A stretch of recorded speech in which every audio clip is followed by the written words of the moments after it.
Long before bronze and iron carved their legacy into history, humankind was fragile bare hands, soft skin, and brittle bones. Yet, survival demanded more than speed or strength. It demanded invention.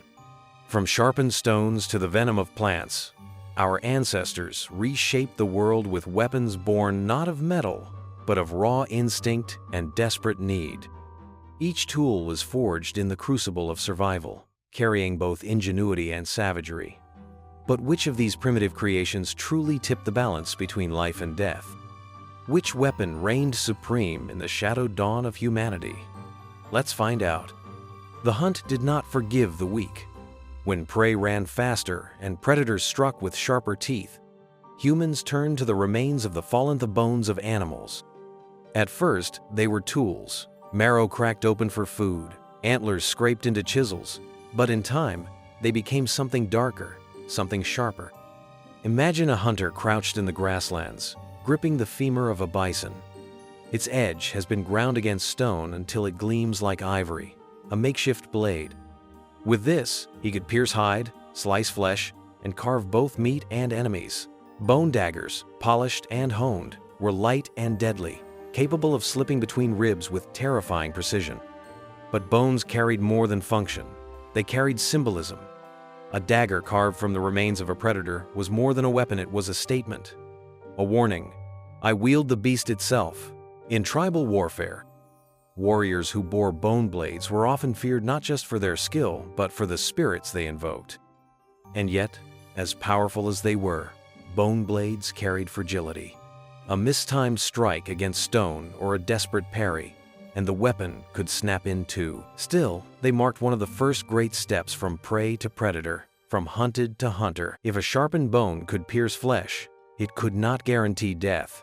And death was what survival demanded. For this, early humans looked to the earth itself, not for steel, but for venom. They studied plants, roots, and berries, discovering through painful trial which could heal and which could kill. The knowledge was passed in whispers, guarded like sacred fire. Arrow tips and spearheads were smeared with toxic concoctions brewed from nightshade, curare, or the sap of deadly trees. Even the tiniest wound became a death sentence, a silent sting that turned the hunter into an executioner. Picture the ambush. A spear darts from the brush, grazing the flank of a boar. It does not fall immediately. It thrashes, snarls, and bolts. Hours later, the hunters follow the trail and find it collapsed, foam at its mouth, heart silenced by poison. The weapon was no longer just physical, it was chemical and psychological. But this craft was risky. One slip, one careless touch of the lips after handling a poisoned tip, and the hunter became his own victim. Poison was power, but it was a razor's edge, balancing knowledge against the cost of ignorance. And in this, humanity's deadliest ally was also its most dangerous foe. Fire was not forged,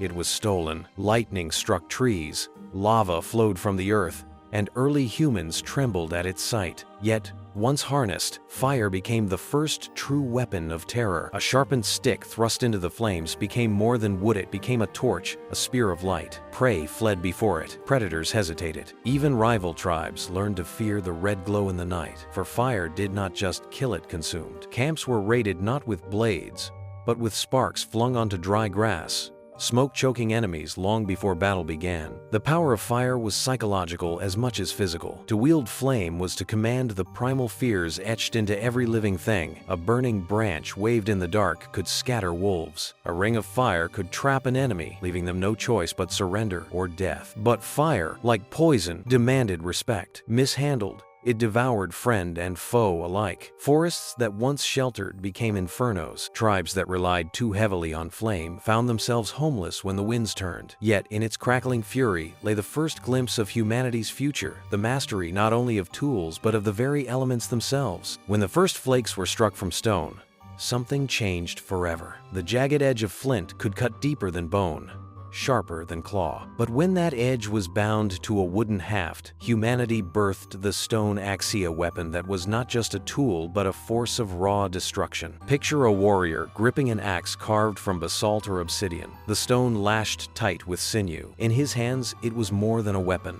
It was authority. With one swing, it could cleave the skull of prey, shatter bones, or crush the defenses of a rival. Unlike the fragile daggers of bone, these axes endured, their edges chipped and reshaped, again and again. Stone axes were also symbols of status. Chiefs and shamans often bore finely polished versions, more ceremonial than practical, their gleaming heads reflecting firelight. But in war, it was the crude, brutal axes that reigned supreme. They were versatile at cutting wood, butchering carcasses, and in moments of bloodshed, ending lives. The axe was heavy, unrelenting, and close range. It demanded strength and courage to wield. In battle, there was no subtlety, only the sound of cracking bone, the spray of blood, and the reminder that in the Stone Age, life was cheap and death was sudden. If the axe was the weapon of brutality, the spear was the weapon of strategy. Its genius lay in simplicity, a sharpened shaft of wood tipped with stone, bone, or a fire-hardened point. With a spear, humanity no longer had to fight at arm's length. Suddenly,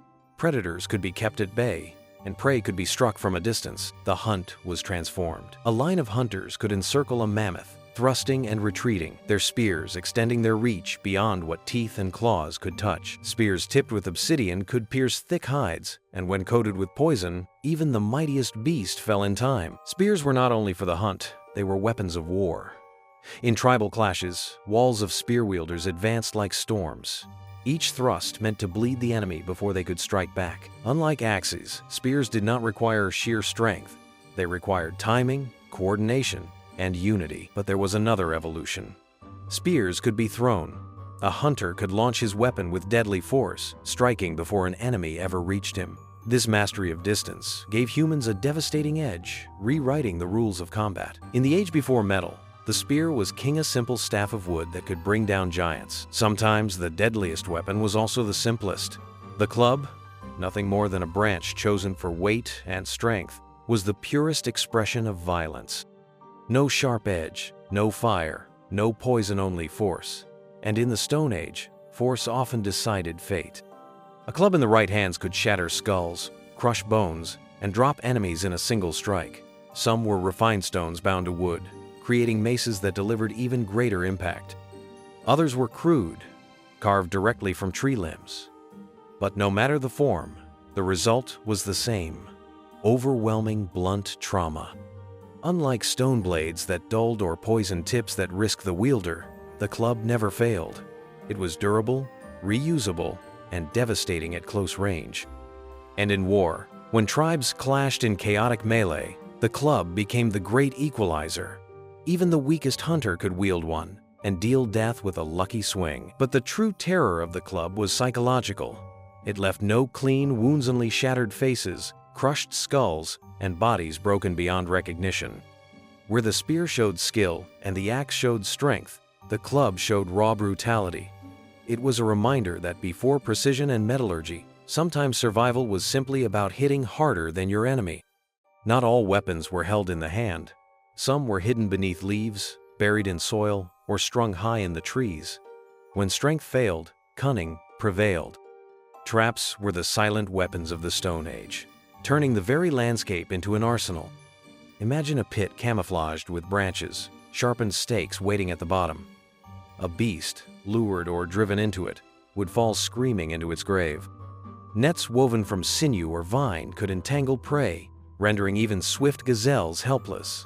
Deadfall traps, logs, or stones rigged to crash down required only patience and placement to kill. But traps weren't only for animals.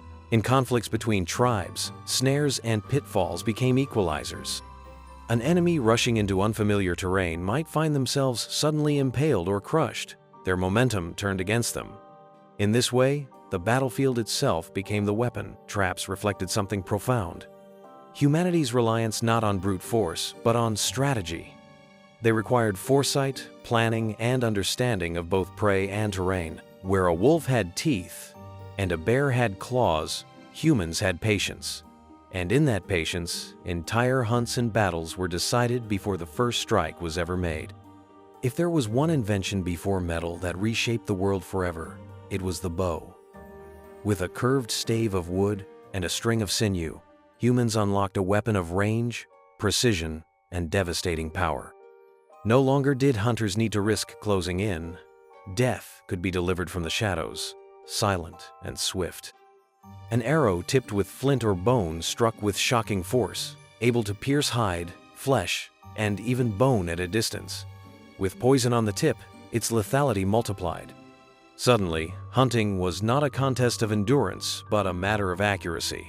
A single skilled archer could feed a tribe or end a rival's life before the rival even saw him. The bow also reshaped war.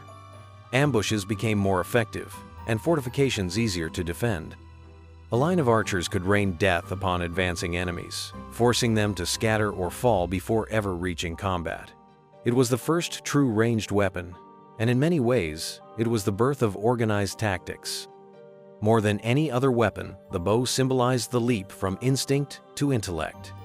It was engineering, foresight, and control woven into wood and sinew.